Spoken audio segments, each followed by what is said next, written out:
You're listening to the Corbett Report. CorbettReport.com.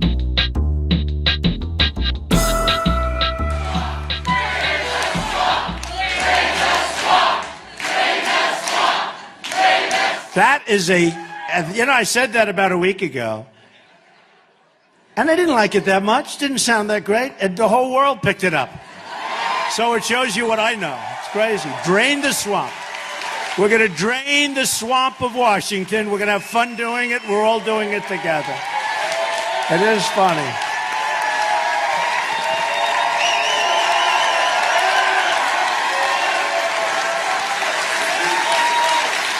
Funny how things like that happen.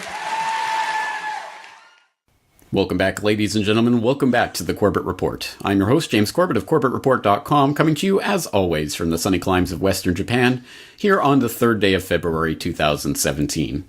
Welcome to episode 314 of the Corbett Report podcast, How Trump Filled the Swamp. And oh yes, we can still hear it ringing in our ears like it was just yesterday, the campaign promises by then candidate for president, Donald Trump, to drain the swamp. Drain the swamp. Yes, well, it certainly sounds like a good idea, and anyone who, for example, was listening to episode 312 of this podcast, Obama, A Legacy of Ashes, will know just how desperately that swamp is in need of a good draining. But people who were watching that or listening to that particular episode of the podcast will hopefully have gleaned another very important insight that we can take away from the Obama disaster, which is that it was not Barack Hussein Obama as an individual that was responsible individually for all of the ridiculous nonsense that went on during the Obama era. In fact, Obama, like all of the presidents, is just a puppet dangled in front of our face to be the person that we can project our love and hope and aspirations or our hate and venom upon, so that they can be paraded in front of us and taken away and paraded in front of us and taken away in that time-honored tradition by which the powers behind the throne have always ruled over the overt state, and in our era, of course, we are talking in the context of the deep state. And again, we don't have to speculate about that. This isn't conspiracy theorizing.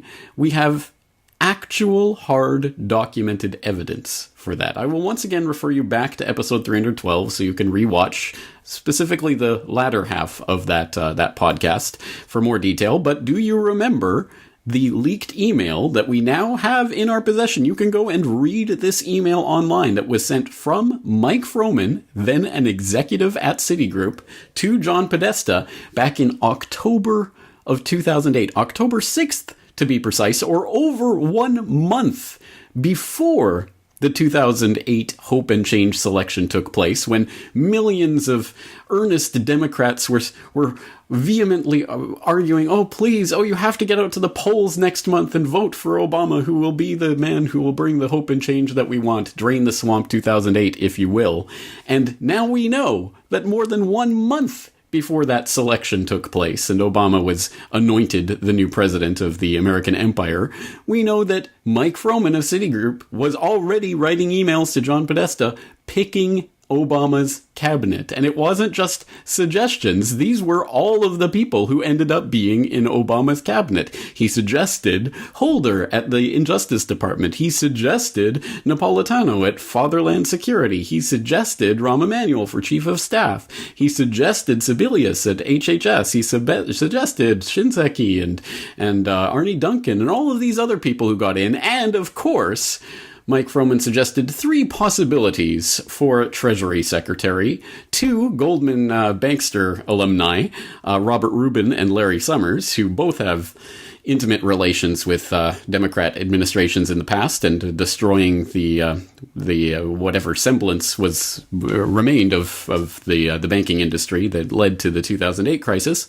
And the other selection that he offered the incoming administration before it was even voted in was Timothy Geithner. And of course, we know that ultimately the Obama administration appointed Timothy Geithner, the ex-head of the New York Federal Reserve, as Treasury Secretary. So again, entire cabinet front front to back, top to bottom, picked in advance. Now, we don't have the leaked emails from the Trump campaign to know what conversations were taking place in the lead up to the selection of Trump as puppet-in-chief of the United States. So we don't have direct access to that evidence. All we can do at this point is take a look. Is he draining the swamp? Or is he appointing the same old cronies from the same old positions who are going to do the same old things? So, how did he do? This is a Fox News alert. President-elect Donald Trump has had a busy day. Just moments ago, we learned he has selected a Treasury Secretary nominee. According to two sources, he is Steve Mnuchin, a banker, fundraiser, movie producer. Mr. Mnuchin has strong ties to Wall Street after a 17-year career at Goldman Sachs, where he pioneered block trading, the selling of big chunks of shares at once. This makes him a traditional pick for the job, but contrasts with Mr. Trump's message. Wall Street has caused tremendous problems for us. Mr. Mnuchin has given mostly Democrats in recent years. He gave the maximum amount to Mrs. Clinton's presidential primary bid in 2007. Then, after her loss to Obama, he donated to the Obama campaign. When Mr. Mnuchin signed on to the Trump campaign, many of Hillary Clinton's major fundraisers were shocked. Mr. Mnuchin was born to a Jewish family in 1962, and his father also worked at Goldman Sachs. Well, that didn't take long, did it? But who's Stephen Mnuchin? Is he a swamp dweller? Maybe he's one of the good banksters. And with the combination of extreme foreclosure tactics and a bailout from the FDIC, One West became a rainmaker for Mr. Mnuchin and his fellow investors. At precisely the same time the foreclosure machine was running, One West funds were poured into glamorous investments in Hollywood. In 2012, One West struck an agreement to loan hundreds of millions of dollars to a movie studio called Relativity Media. In 2014, while he was CEO of One West's holding company, Mr. Mnuchin bought his own stake in Relativity. He took a seat in the boardroom, was appointed co-chairman. He even bought a private jet with Relativity's co-founder. But the company quickly tanked. One West pulled out $50 million, emptying several Relativity accounts, including one earmarked for guild expenses that expanded wages for contractors and tradesmen. Mr. Mnuchin bailed out just before the studio declared bankruptcy. There have been press reports that the FBI has denied a Freedom of Information Act request concerning Relativity Media on the ground that disclosure is likely to interfere with a pending law enforcement proceeding. I have read the FBI background report on Mr. Mnuchin, and I saw no discussion of any such enforcement action in the report. That may be entirely appropriate. Mr. Chairman, I want to continue to work with you to find out what the enforcement proceeding cited in the Freedom of Information Act denial is and how it relates to the nominee, if it does at all. For Mr. Mnuchin, Relativity Media's failure wasn't a lot of a setback, considering the profits that One West's foreclosure machine was still pulling in. The purchase price of the bank was less than $1.6 billion. After 5 years of foreclosures and profits, it sold for $3.4 billion to CIT Group. Now, outside One West and Relativity, Mnuchin spent years as a director of the holding company for Sears, obviously an iconic American brand. He served on the committee that watchdogged the Employee Pension Fund. The record shows that that plan was routinely mismanaged and underfunded. Retirees saw their pensions cut, losing a monthly health care stipend that was enough to offset roughly a third of the premiums the seniors pay for Medicare Part B. Sears also shuttered hundreds of stores nationwide over the last few years and recently announced another round of closures. Once again, showing a truly impressive capacity to advantage himself while others fell behind, Mr. Mnuchin joined a small group of investors that spun off the company's real estate into a separate trust. It was arguably the most valuable asset Sears had left. So as retirees watched their pensions shrink and Sears' remaining workers worry about an uncertain future, this small number of powerful individuals made out just fine. Yeah, no, swamp dweller. Yes, it gets even more ludicrous, outrageous, outraging than that. The more you look into Mnuchin and his history, he is everything that the erstwhile Trump supporters and erstwhile swamp drainers would be railing against if it were not for their savior from on high, Donald Trump, having nominated him. Not only was he, of course, a Goldman Sachs banker, as has been noted, but also before that, you might have noticed he was a Yaley. Guess what he was tapped into during his time at Yale? That's right, Skull and Bones. A Skull and Bones Yaley who worked as a Goldman Sachs banker, and then guess where he went from there? Oh, it gets even worse. Reading from an article posted by Michael Krieger to libertyblitzkrieg.com on November 30th of last year, he's quoting a Wall Street Journal article that notes that in 2002, Mr. Mnuchin left Goldman and later was hired to run a credit fund set up by billionaire George Soros. In 2004, Mr. Mnuchin and two former Goldman colleagues founded hedge fund Dune Capital Management LP with financial backing from Mr. Soros. Dune soon expanded into the entertainment business, striking a film financing deal with a unit of 21st Century Fox, blah, blah, blah. And then it goes on to talk about his founding of what would go on to be called One West Bank during his management, or his takeover of what was formerly IndyMac.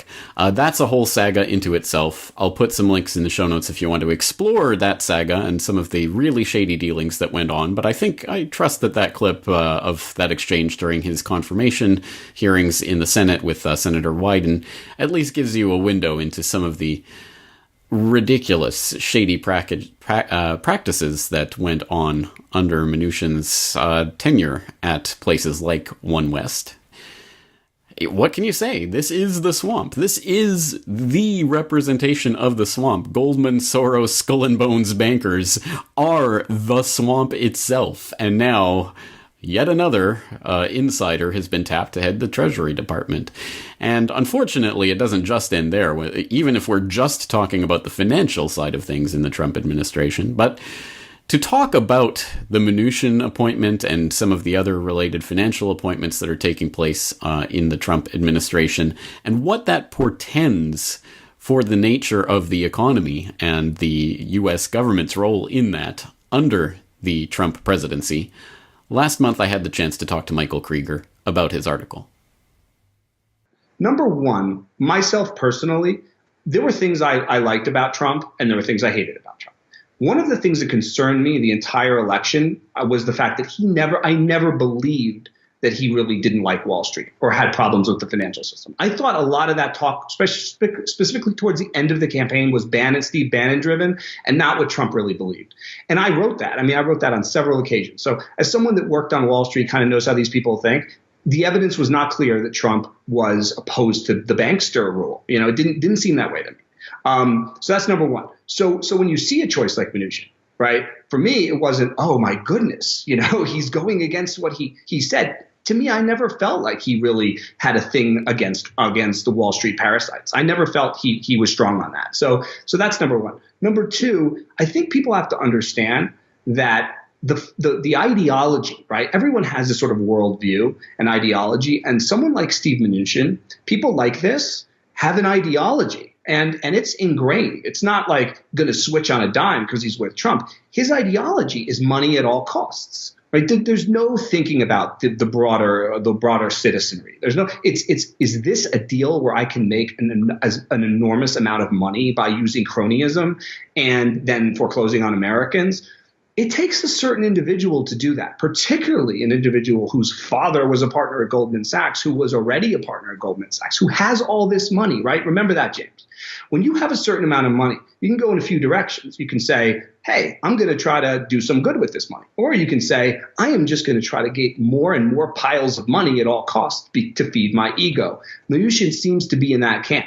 And a person with that kind of ideology is not the kind of person I want as Treasury Secretary. Okay, so we have confirmed swamp dweller Steven Mnuchin tapped to head the Treasury Department in the Trump swamp. Well, are there any other examples that we can find of swamp dwellers dwelling in the Trump administration's financial swamp?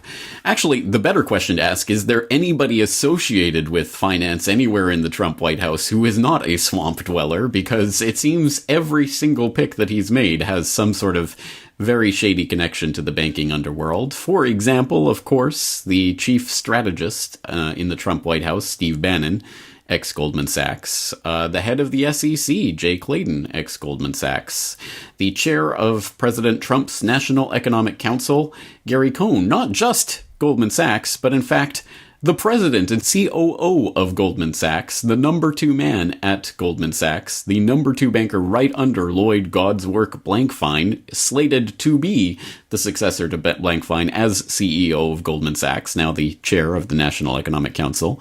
We have senior counsel for economic initiatives in the Trump White House, Dina Habib Powell, ex-Goldman Sachs, senior advisor to the White House, Anthony Scaramucci, Goldman Sachs, who's the chair of the President's Strategic and Policy Forum, tasked with bringing jobs back to America and making America great again.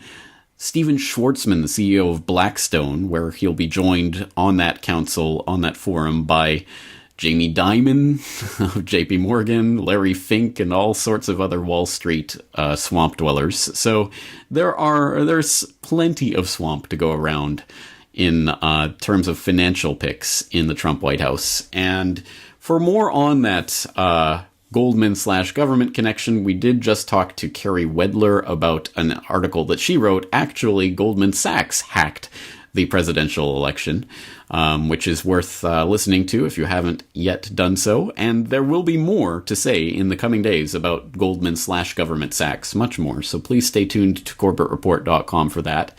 And I think Steve Bannon is an interesting character who probably deserves his own report entirely, and probably will get one, so stay tuned for that as well. But, okay, the financial side of things, not surprisingly for a billionaire-connected real estate New York mogul, clearly is going to be filled with Wall Street swamp creatures, and no surprise there. Well, how about some of the other aspects of the Trump White House? Maybe there will be some good that we can find, say, in his national security-related picks, right? Well, have you noticed a commonality amongst some of these picks? You have General James Mattis and General John Kelly and General Mike Flynn. You know, it seems like there's a lot of military brass being appointed to head these civilian agencies, doesn't it? Well, maybe it's not just your feeling, if that's what you've noticed. There actually is a preponderance of military brass being appointed to high-level White House cabinet positions, and that's been picked up on by other people. For example, Kelly Vlahos of the AmericanConservative.com, who wrote a very important article that I'll direct your attention to called "Is Civilian Control of the Military in Jeopardy?", which reads in part, quote, "At question, General James Mattis, picked to head the Department of Defense, who will need a congressional waiver to serve. General John Kelly, selected to head the Department of Homeland Security, and retired General Mike Flynn, chosen as Trump's national security advisor. Trump has also tapped Montana Republican Representative Ryan Zinke, a former Navy SEAL commander who served in the Iraq War, for the position of Interior Secretary. Taken separately, nearly all engender enthusiastic respect for their skills and intellectual capabilities, especially Mattis, who by all reports is well loved in the military community, particularly by veterans who fought under him in Iraq.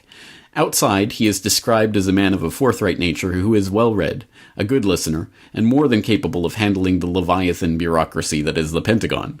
While Kelly evokes similar strains of confidence, there are rising questions over a retired four-star heading a domestic security post. And with Flynn comes a much cloudier picture. While he's viewed as a brilliant tactician, there are growing doubts about his temperament and fitness owing to his personal politics, as well as his reputation as an intelligence officer in Afghanistan and Iraq, and as head of the Defense Intelligence Agency. Unlike the others, he does not have to be confirmed by the Senate, end quote. Some very interesting details in that article, so I hope you'll read through it, but I would add parenthetically, when it comes to discussing people like Flynn, we can't dismiss the fact that he co-authored a book with Michael Ledeen, the infamous neocon. So I think that deserves a great degree of scrutiny when we're talking about Mike Flynn's temperament. And with General John Kelly, wouldn't you know who he's associated with? This just came out, this just broke last month. General John Kelly, DHS nominee, has been quietly working for DynCorp. Yes, when he was forced to reveal his financial disclosure form to the Office of Government Ethics, it turns out that his biggest payroll from last year, the vast majority of his income last year, came from DynCorp. Yes, that DynCorp. And if you don't know about DynCorp, I'll put a link in the show notes so that you can explore more about that child trafficking organization and the absolute crazy shadiness that it's been involved with. And to have a DynCorp, someone on the DynCorp payroll being appointed to head the DHS does not bode well, does it? Not at all. And so the very real question of military control over civilian agencies, what that means, what this trend means, is being raised here.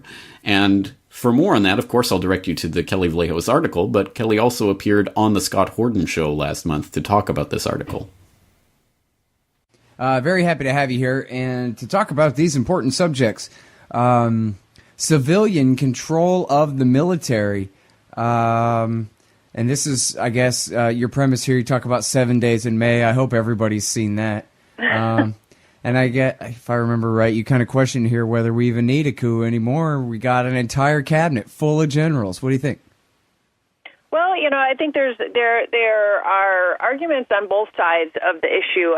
I've talked to people who are not, readily Clinton supporters or Democrats or progressives or even anti-war advocates at all, who are still concerned with the number of generals that Trump has. They're not generals, but retired generals who have retired recently. The number of them who he's tapped, since since he won the election. Their concern is that when you're reaching out to only military people, they're only looking at problems and solutions through a military lens. And with military training, you have your mission. The mission is to either to win, subdue, or kill. And whereas maybe outside that civilian or the military scope, civilians are more trained in negotiation and different strategies for building alliances and just resolving problems. So their concern was, on a number of levels, that ideological level and also a constitutional level. Should we be giving waivers to retired generals like General Mattis, who is more recently retired, just to have him serve? Will it create a crisis at some point where you have generals who might have, I would say more control, more influence at the levers of power, over their civilian counterparts, and at some point become more of an arm of the president, of the executive power, where he be able to use them and use their influence in terms of getting his particular agenda pushed through. And this is what the founding fathers had been concerned about when they, when the Constitution was drafted, that you have this separation, so that you don't have a military junta, so to speak, take over, and go through history in terms of why those concerns were apparent at the time. But a lot of these things were raised when I started asking, military people, historians, conservatives, the question of whether Trump was going in the right direction, and there seemed to be some skepticism and concern. All right, so Kelly Vlahos talked to some former military officers, and these namby-pambies got all scared about the prospect of military control over civilian agencies and national security posts. I mean, what's going to happen? It's not like anyone's talking about reviving old kill and capture programs that were developed in Vietnam and used as the basis for the Department of Homeland Security, right? A Phoenix-like program, okay? Remember, the Phoenix program was a root canal done. You mean Phoenix? This is the Phoenix program. This is the Phoenix. Hang on. This is the Phoenix program in Vietnam. It was a vicious but very effective kill capture program in Vietnam that destroyed the Viet Cong as a military force. That's what needs to be done to the funders of Islamic terror, and that would be even the wealthy radical Islamist billionaires funding it from the Middle East. And any of the other illicit activities therein. Oh, right. That's exactly what's happening. Yes, for those of you who don't know, that was Eric Prince, the founder of Blackwater. Yes, that Blackwater, who has emerged in recent months to become associated with the Trump campaign. And although the official linkage isn't there, he doesn't have official post in the Trump White House. The inside reports that I will link to in the show notes, so you could go check them out, are that Eric Prince does have the ear of the president and is advising him on military matters. And there you go. That's the type of thing he's going to be advising. Hey, we need to revive the Phoenix program to take care of ISIS. The ISIS fighters that the U.S. and their allies funded and created and stirred up. But anyway, so what is the Phoenix program? Well, if you've never heard about it, the best resource to go to would be The Phoenix Program by Douglas Valentine, which is a lengthy and hefty treatise on the Phoenix program and what it entailed, which was a program that was developed in Vietnam, but as Douglas Valentine forcefully argues in this and his other work, it certainly did not end in Vietnam. And it's difficult to synopsize something that takes hundreds of pages to write about in all of its detail, but as something of a synopsis, it was a program that created these blacklists of people who were suspected, or just, people that they didn't like, but people who they were suspected officially of collaborating with people in the North, the commies. And from these blacklists, as he writes in his book, South Vietnamese civilians whose names appeared on blacklists could be kidnapped, tortured, detained for 2 years without trial, or even murdered, simply on the word of an anonymous informer. At its height, Phoenix managers imposed quotas of 1,800 neutralizations per month on the people running the program in the field, opening up the program to abuses by corrupt security officers, policemen, politicians, and racketeers, all of whom extorted innocent civilians as well as VCI. And he goes on to write, Phoenix was, among other things, an instrument of counter-terror, the psychological warfare tactic in which VCI members were brutally murdered along with their families or neighbors as a means of terrorizing the neighboring population into a state of submission. Such horrendous acts were, for propaganda purposes, often made to look as if they had been committed by the enemy. So, yes, committing false flag terror to blame on the enemy as part of a psychological operation aimed at whoever you decide is your enemy this week, well, that sounds like par for the course for the national security establishment. So Eric Prince, who has the ear of the president, talking about reviving the Phoenix program should be scary enough, if it were not for the fact that I alluded to earlier that the Phoenix program eventually did go on to be one of the founding ideas and the template upon which the Department of Homeland Security and its fusion centers were based. Yes, it continues to get more and more horrifying, and the idea of openly talking about revivifying the program is worrying, because of course it's been going on and been being used for all of this intervening time, but now they're openly coming out and saying, hey Americans, guess what, we're going to start reviving the Phoenix program, and Oh, coming to a fusion center near you. Well, it's, as I say, difficult to talk about all of the facets of the Phoenix program and why it is so worrying to hear people so highly connected talking about this in this new Trump era. But in order to at least broach the conversation, earlier this month, late last month, I talked to Douglas Valentine about the Phoenix program and about what it means and how it really does have relevance for Americans even living today in 21st century America. The Phoenix program emerged from the South Vietnam as from the Vietnam War as sort of the silver line. It had been so perfected there that it became a model for not just the CIA, but the military got with it, and Congress, and all the Department of Justice, our ruling political elite saw that this Phoenix methodology was the way the empire would police the world. And even though it hadn't worked in South Vietnam for a number of reasons that were specific to that culture, it's been perfected in the 40 years since then. And it was immediately applied by people who worked in the CIA officers in the Phoenix program in El Salvador and Nicaragua and Central America, where it was thought to be very successful. And people began writing, military people who worked in the Phoenix program, CIA people, all began writing papers about the future applicability of the Phoenix program. It's a system, a really broad system. And I quote this guy in my new book. It's sort of the, preface quote, guy named Galton. And he's the one that said, personal violence in domination is the tool of the amateur. Professionals use social and political structures. And these systems, the system of a general staff for pacification, which was set up by this guy Nelson Brickham back in 1966-67, has become the systematized way of repressing dissent, not just in countries that the United States occupies. I mean, the Phoenix people ended up in Iraq. Phoenix people ended up in Afghanistan.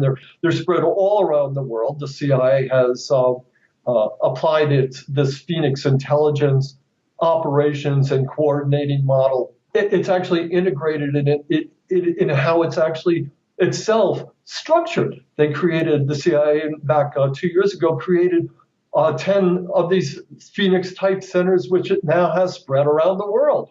And not only that, the Department of Homeland Security has set up what's called fusion centers here in the United States. Again, one in each state. Each state has a fusion center, just like each province in South Vietnam had a Phoenix Intelligence Operations and Coordinating Center. And these fusion centers operate exactly the way the Phoenix centers do. And as dissent builds, the spirit of dissent builds in the United States under the reactionary Trump regime, which is rolling back civil rights and really starting to upset a lot of people in a lot of ways. As we enter an era of dissent, these fusion centers will become the forefront in fighting dissent. And they're going to work the same way that the Phoenix centers did. And the scary thing about a guy like Eric Prince and calling for Phoenix operations directed against ISIS is that it doesn't just stop with ISIS. And what is ISIS? And if it proves somewhat effective there, and you have a system in place, what's to stop it from spreading like wildfire everywhere? And it's like the camel putting its nose in the tent, the old adage. Pretty soon the whole body was in, and with Trump resurrecting torture, which also has an effect of implicit terror as well as explicit. with the militarization of the police forces in the United States. That, again, is implicit terror. The citizens of the United States know that all those guns can be used against them. They don't have to be used against them, but they see rocket launchers at Standing Rock. They're not using them against us right now, but there's a terror there that you know that they can be. And under a guy like Trump, they will be. The subtle hints that Trump is sending, this is all implicit terror. And it's used to psychologically suppress dissent in the United States. And that is what the Phoenix program is all about. It's this idea of psychologically affecting people. And that's the biggest part of it. But the scary thing with a guy like Prince and him, it's no mistake that he entered the news and that the Trump administration allowed it to leak that he is, advising them, and that he's looking forward to instituting this kind of a Phoenix program worldwide. One of the major systems of the Phoenix program are these private militias, which are ideologically in line, in the sense of being mercenaries operating domestically or internationally with the current political Trump administration. They have ties to the military, they have ties to the police, and in an emergency, the Department of Homeland Security can reach out to these people. So without understanding the broad sweep and scope of what the Phoenix program truly is, people could think, well, the government is doing this for our protection. But actually, unless you understand the psychological warfare part of it, the implicit terrorism part of it, how Phoenix coordinates systems across the board, for example, and then most particularly the Department of Justice, which under the Obama administration has gotten to the point where dissent now is equalized with terrorism. American citizens can now be detained and put in interrogation centers under National Defense Authorization Act. Under executive orders that Obama put in place. Well, guess what, folks? You have no more right to due process.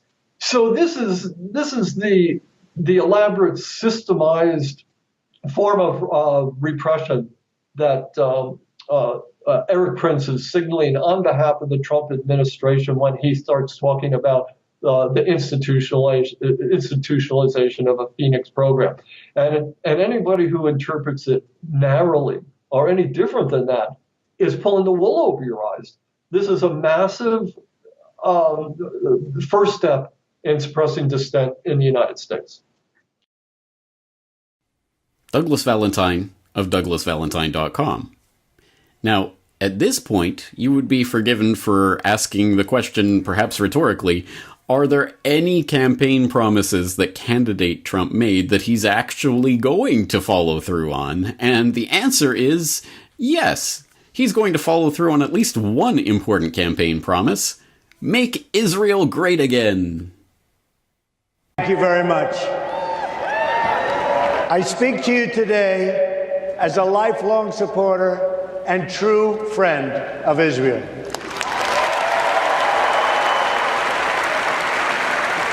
I'm a newcomer to politics, but not to backing the Jewish state. In 2001, weeks after the attacks on New York City and on Washington, and frankly, the attacks on all of us, attacks that they were perpetrated by the Islamic fundamentalists, Mayor Rudy Giuliani visited Israel to show solidarity with terror victims. I sent my plane because I backed the mission for Israel 100%. My name is Donald Trump, and I'm a big fan of Israel. And frankly, a strong prime minister is a strong Israel. And you truly have a great prime minister. In Benjamin Netanyahu, there's nobody like him. He's a winner. He's highly respected. He's highly thought of by all. Palestinian leaders have slammed the U.S. Republican presidential candidate for saying that he will recognize Jerusalem Al-Quds as, quote, Israel's undivided capital if elected. The Palestinian Foreign Ministry issued a statement criticizing Donald Trump as well as his Democratic rival Hillary Clinton for overly favoring the Israelis at the expense of Palestinians. Meanwhile, the Secretary General of the Palestine Liberation Organization, Saeb Erekat, added that Trump's statements showed disregard for international law. In a meeting with the Israeli Prime Minister on Sunday, Trump pledged to recognize Israel's claim over East Jerusalem Al-Quds if he is elected. Well, as I say, that is one part of candidate Trump's rhetoric that we know he's going to follow through on based on the choices that he's already made. For example, of course, his appointment of David Friedman, bankruptcy lawyer, to be the next ambassador to Israel. And you don't have to go very far. You don't even have to stretch out into the crazy conspiracy realm. You can take it from pretty mainstream sources just how out there David Friedman is on anything approaching the Israeli issue. For example, this article was posted up on informationclearinghouse.info last month. Trump's ambassador makes Netanyahu look like a J Street lefty. Quote, by Israeli standards, Donald Trump's designated ambassador to Israel, David Friedman, is an extreme right-winger. Friedman has expressed opinions that are considered radical even in today's more right-wing Israel. He opposes a two-state solution, supports settlements, and advocates annexation, has denigrated President Obama as an anti-Semite, questioned the citizenship of Israeli Arabs, compared J Street to Holocaust-era capos, and so on. It's good he'll be coming with diplomatic immunity. For some of his articles and statements, Friedman could get arrested by the Israeli police on suspicion of incitement. Friedman's appointment would seem to confirm Bennett's initial jubilation following Trump's election. This is not an ambassador that a rational U.S. administration would send if it had any plans whatsoever to advance the peace process. This is an ambassador who will please evangelicals, delight Jewish settlers, and bring pleasure to Land of Israel zealots far and wide. In many ways, Friedman will seem like a turbocharged Ron Dermer, courting the extreme right in his host country while shunning all the rest. It will upset many Israelis, including possibly Netanyahu himself. The Prime Minister is always more concerned more about his right-wing flanks than his opposition on the left. The last thing he needs is a U.S. ambassador who supports his most feared rivals. End quote. An interesting take, and again, you can read through the rest of that article for more on it, but perhaps one of the most blatant and worrying things is Friedman's musing of moving the U.S. embassy to Jerusalem and claiming Jerusalem is all Israel's, no Palestine involved there. So not just upsetting the balance of the whatever tenuous status quo has existed, but completely trying to tip the table over and basically exterminate Palestine and Palestinian people from the map. Pretty worrying.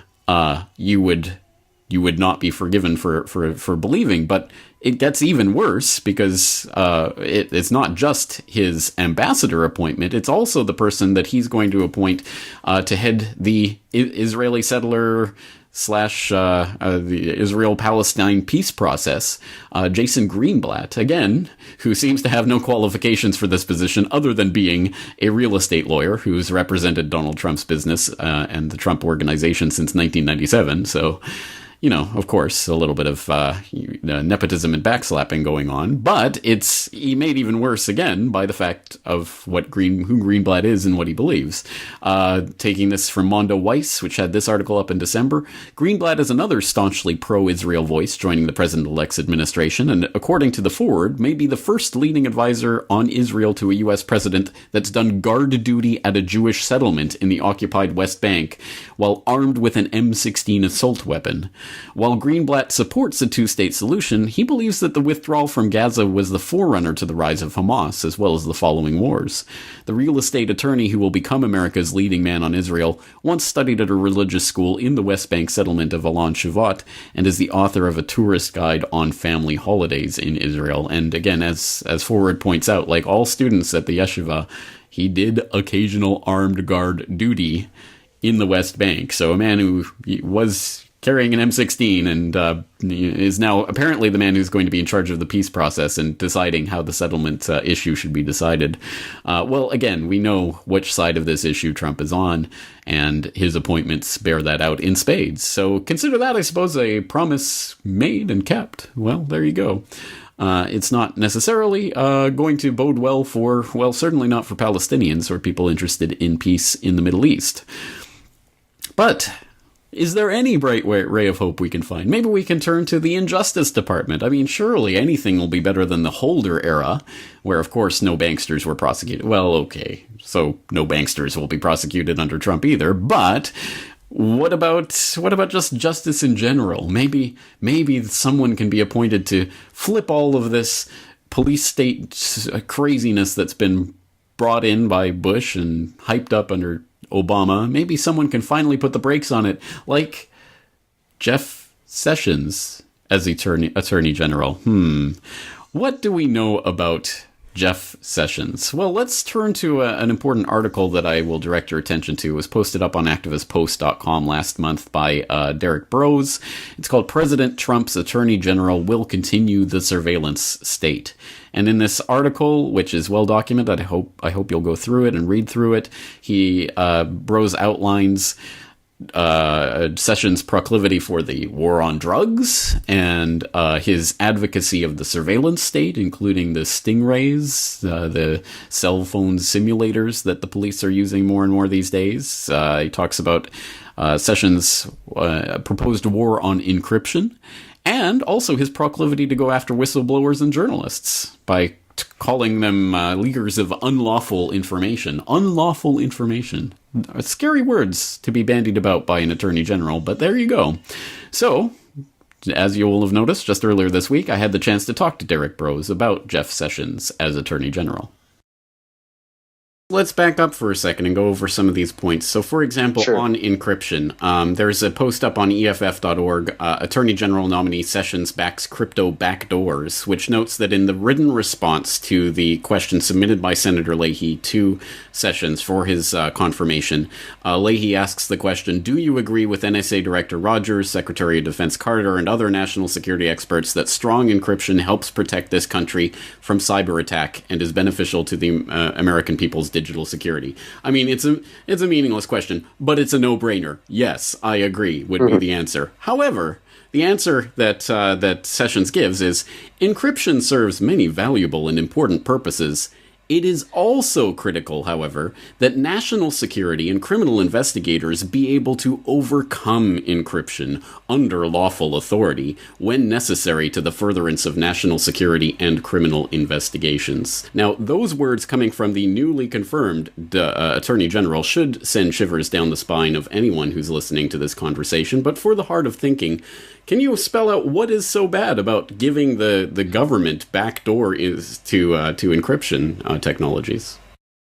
Absolutely. So first off, you really got to listen to what he said. I think he said at least 2, maybe 3 times in there, national security, which has been the catch-all phrase that's been used. The Obama administration, the Bush administration, the Clinton administration, Bush administration, go back. National security is the excuse for nearly everything, in the same way that 9/11 is the 24/7 excuse for everything. They say that whenever they want to do something, and they're trying to, I believe, invoke this this feeling in the public, oh, it's national interest. Well, I'm a part of this nation. I'm a part of this community. I'm a part of the government. This is me, right? So it's for my security. I should, let them do this. And especially to those who are supporting Trump, who seem to have taken up more of a nationalist kind of outlook. And I know that some people are taking this outlook because they're like, well, nationalism is better than globalism. But that sort of appeal to nationalism or to the nation state is a very easy, as we're seeing, emotional heartstring to tug and to pull and to play people with. So all you have to do is really get them to identify and feel like, oh, this is going to be good for your country, for America, make America great again. And they're willing to go along with it. So I feel like this appeal to national security is probably a part of that. In addition to that, when he says, he mentions the legality of it. So what he's saying is that we need to change the laws to make it legal for us to crack encryption and to get in there. Right now, there's probably some slight legal barriers. They're doing it already, right? But they want it to get it on the books. This is how things have changed for the past administrations. They do it for as long as they can until there's enough public backlash where it becomes public information. And again, this isn't theoretical. This isn't theoretical because this was exactly the issue, for example, in the San Bernardino iPhone saga, where they wanted to unlock that phone. What did they find in there? Oh, right. Nothing of import that ever got reported. But there was this whole legal saga about it. Can the government force Apple to unlock that phone? Yeah.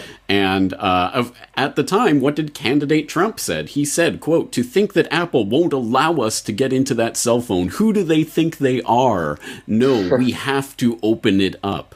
Again, this is now the president of the United States. Yeah, absolutely. That should be a red flag and tell people that this is not somebody who's supporting freedom. And the interesting aspect of that, you think that, okay, Trump is a businessman. Would he really be okay if the government came to him and said, hey, we need you to open up Trump Towers and show us something in there? Like, no, he would be fighting them the entire way, and his supporters would cheer him on. They'd be, yeah, Trump's taking on the government. But now if it's reversed and he says, hey, you know what, we need to be able to get in there, and the Apple thing, the iPhone, it set a precedent now. Now the FBI has been able to get into people's phones. So they have a point to reference to say, well, we did it before, and they let us do it then. So that's how these things happen. They get away with it for as long as they can, then they bring it to your attention, and then they get the public to support it, and then they codify it into law. Well, they stopped right at the doorstep of codifying that into law because they found another way in. They found a company that would help them break into the iPhone, so they didn't have to force Apple to do it. But they were on the precipice of setting that legal precedent, and now we know that Trump and his attorney general would be more than happy to set that legal precedent when and if it comes up again. And of course, the whole point of this is even if Sessions and Trump and everyone in the administration is a total angel sent from heaven to look after the public and their interests, the point is if you create back doors for the government, well, guess what? Any criminal can find those back doors as well. It is purposefully weakening the security of the systems. It is insanity. Derek Brose of theconsciousresistance.com. All right. Do we really need to go on? Do we need to go over every single appointee to the cabinet? I think you get the idea, although I'm sure there is more research to be done and more of these swamp dwellers can be identified and tagged as such by intrepid researchers, and I hope you do so and continue this investigation. But I think the point is made. The point being that this is a swamp. It may be slightly different. There may be different people populating that swamp or different swamp dwellers dwelling in that swamp, but there's still a swamp. So drain one swamp, fill another. If you understand this premise, there are some reasons not for optimism. I don't know if that's quite the right word, but at least reasons why this isn't the end of the world. Because let's go back to our initial understanding, the one that we came to long ago, many presidencies ago, but that we could point, for example, in the Obama era and say, look, he was just a puppet master for his puppeteers who were telling him to fill the swamp this way or that, and maybe we'll find in a few years or a few decades or whenever it eventually comes out who was telling Trump to fill his swamp with what people, or maybe it never will. Maybe this really is Trump deciding to fill his swamp with these swamp creatures, which, you know, maybe that's true. Trump has dwelled in the swamp of the New York business world as a billionaire for decades. I'm sure he just hangs out with the swamp, so it's not surprising that he would want to surround himself with swamp dwellers. But again, the point is, it's the people who are really in these positions of power, and the people who are directing them that are the core of this issue. This isn't about Donald J. Trump. This isn't about any individual. This is about the system itself, which, in a way, is empowering to individuals who maybe have gotten caught up in the distraction of the political facade of all of this and forgotten the base root of all of this. So let's attack this issue from a couple of different perspectives. The first article I'm going to point you to is one called Dear Non-Anarchists, and it was posted up to the Center for a Stateless Society on January 30th of 2017. In the context of this recent executive order about terrorist entry, the Muslim ban so-called, whatever you think about that executive order, it's not important. This article is talking about the way it was implemented and the way that DHS officials and police officers were enforcing this executive order Despite court bans and despite what was going on, despite all the court orders that were coming down, saying you'll have to ask Mr. Trump, when in their blind obedience to fulfill whatever orders they had been told to fulfill. Very worrying no matter what your perspective is on any given executive order. People who are just blindly following orders, even in contravention to the checks and balances of the court, is quite worrying. So in that context, the C4SS just put out this article, Dear Non-Anarchists, which reads in part, quote, "Power is built on force. And while the crude measure of the Second Amendment at least recognizes this, the self-disarmament of liberals and the ideological capture of many armed libertarians by white identity politics and authoritarian national collectivism have together opened a window that Bannon is exploiting. You allowed an institution of incredible power to be formed and to grow, and those at its helm have finally realized they don't need to obey the rules or the norms you tacked onto it. They may yet be proven wrong in this instance, the variables may yet come out against them, but at this point it's clearly a matter of chance. Please remember this. If you want real checks and balances, then abolish positions of power like the presidency and dissolve centralized organizations with monopolistic control over means of violence. Instead of 3 branches of government in the US, why not 300 million? Each of us individually taking responsibility for holding others in check, distributedly collaborating in ever vigilance to stop the emergence of thugs, cops, and warlords politicians. We might yet get through this crisis in some form or another, and despite this brief bit of "we told you so," lecturing anarchists have your back in any substantive resistance you wish to undertake against tyranny, but please learn some lessons from this situation. End quote. Now, again, I think, regardless of the context, this is absolutely the core of the issue. Again, we can look at the swamp and figure out, oh, it's the same old swamp creatures, but that isn't the end of the story. The story is, it's a swamp because that's what it is. That's what the White House is. That's what these positions of power are. They are swamps, and they are going to be populated by swamp dwellers. It will never be different. You will never elect someone who will not fill that swamp with anything other than swamp water and swamp dwellers. So stop trying. And how do you do that? Let's take a look at another post. This one was tweeted out by Tony Cartalucci of Land Destroyer Report, who we've mentioned on this program many times. He has a very simple post that I think is very important. So let's read it. It's called "Politics Hasn't and Will Never Solve This. What will?" Politics hasn't and will never solve this. What will? Take the organic agriculture movement, for example. Organic agriculture has put Big Ag against the wall because people are simply withdrawing from the system and buying from their community, growing for their community, and in some cases, not paying taxes or following the criminal laws and regulations used to keep people from starting their own businesses and escaping out from under the establishment's monopolies. Yes, there are protests and campaigns to educate people, but primarily there are people making organic agriculture accessible to regular people. Building communities doing real, physical work, business up around organic, and drawing people into this tangible, practical movement. Take that, apply it to every other industry and aspect the system currently dominates at every opportunity, and that will change things.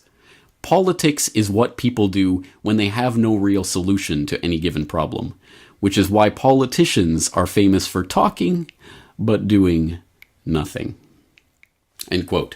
Well, doing things, but not doing anything of substance. Nothing that helps you or me. Just things that get political football points or get the political football further down the field.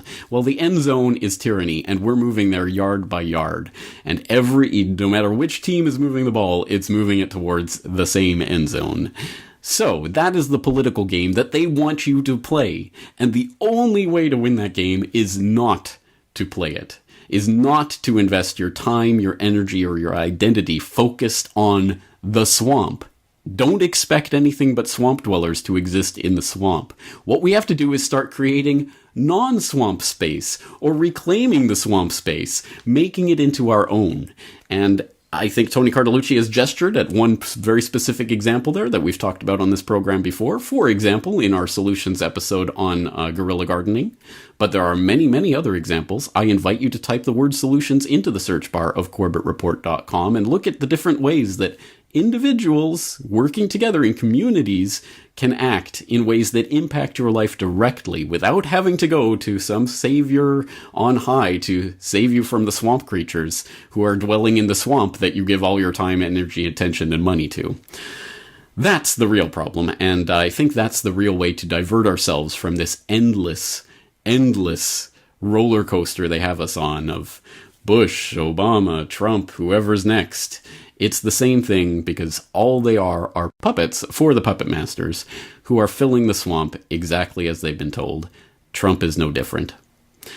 Well, that's a lot to leave things on, but it's an important point to make, especially at this juncture, before people get sucked into the political football game and get too far down the field, because we don't have a lot of time left in that game. On that note, I'm going to leave you there for now, but there are plenty of resources in the show notes. Please do check them out. I'm James Corbett of CorbettReport.com. Looking forward to talking to you again real soon. The Corbett Report is brought to you by you. Your support makes the Corbett Report possible. Sign up for the subscriber newsletter or purchase a DVD at CorbettReport.com/support.